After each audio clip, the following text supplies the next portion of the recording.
Ćao svima i dobrodošli u treći i posljednji deo ovog road trip vloga.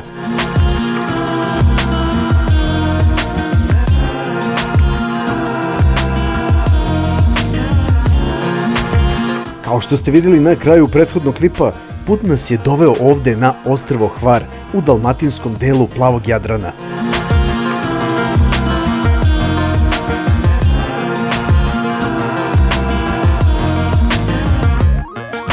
U ovom klipu ćemo vam predstaviti ovo autentično okruženje i scene koje krase obale i naselja ovog ostrva. Ali pre toga, hajde da se vratimo malo kroz istoriju unazad.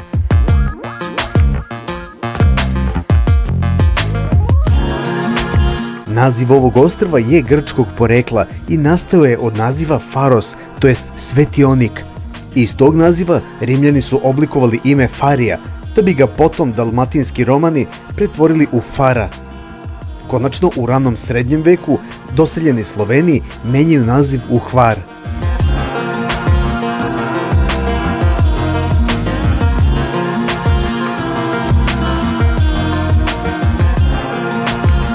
Inače, ovo ostrvo je naseljeno još u preistorijsko doba i iz tog razdoblja na ostrvu postoje nalazi i iskopine hvarskih kultura, a tu pre svega spadaju brojni ostaci obojene keramike, kao i pećine na čijim se zidovima nalaze drevni crteži brodova.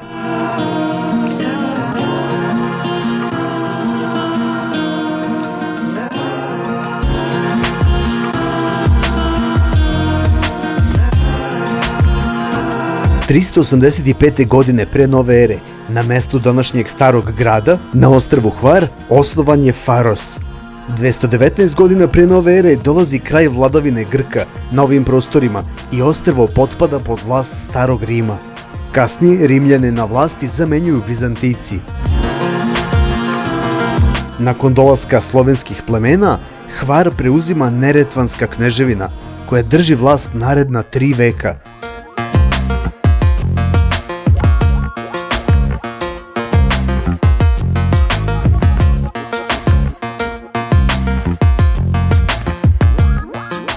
1331. godine ovi prostori dolaze pod zaštitu Mletačke republike, a padom Mletaka 1797. ostrvo pada pod vlast Habsburške monarhije i tokom tog perioda Hvar doživljava veliko zlatno doba. Uređene su sve ostrvske luke, izrađen je katastar, a vinogradarstvo i uzgoj maslina daju običnom stanovništvu veća primanja i bolji standard života.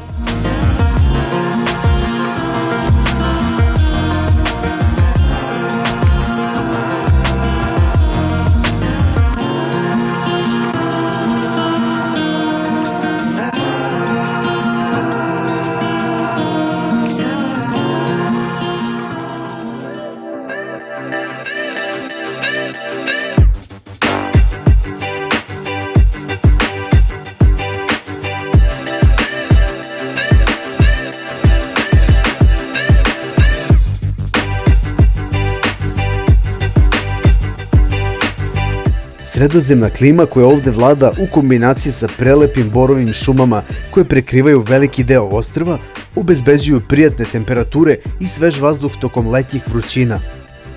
Mada istini za volju, i lokalno stanovništvo priznaje da ovako toplo leto davno nisu doživeli.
Za ovih 9 dana našeg boravka ovde, uspeli smo da obiđemo nekoliko najzanimljivijih gradića na ovom ostrvu.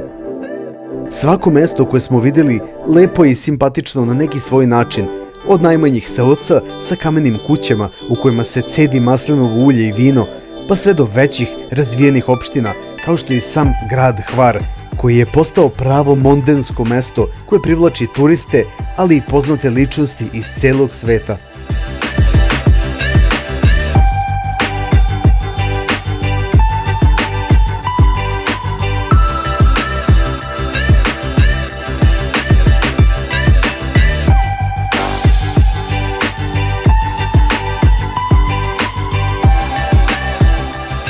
Na ostrvima kao što je ovo, takođe nikako ne treba propustiti ni noćno posmatranje neba na kojem se avgusta meseca svake večeri mogu videti brojne Perseide koje uleću u zemljinu atmosferu i kreiraju jedinstvene prizore za posmatrače.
Na samom kraju ove naše letnje avanture možemo da kažemo da nas je Hvar oduševio i okrepio dušu i telo i da ga teška srca ostavljamo iza sebe i krećemo put Beograda. Vama se zahvaljujemo što ste pratili ovu našu letnju avanturu, a vaše utiske, kao i do sada, pišite u komentarima ispod klipa, a mi se vidimo uskoro u novim prilozima ovde na Gajbotron kanalu.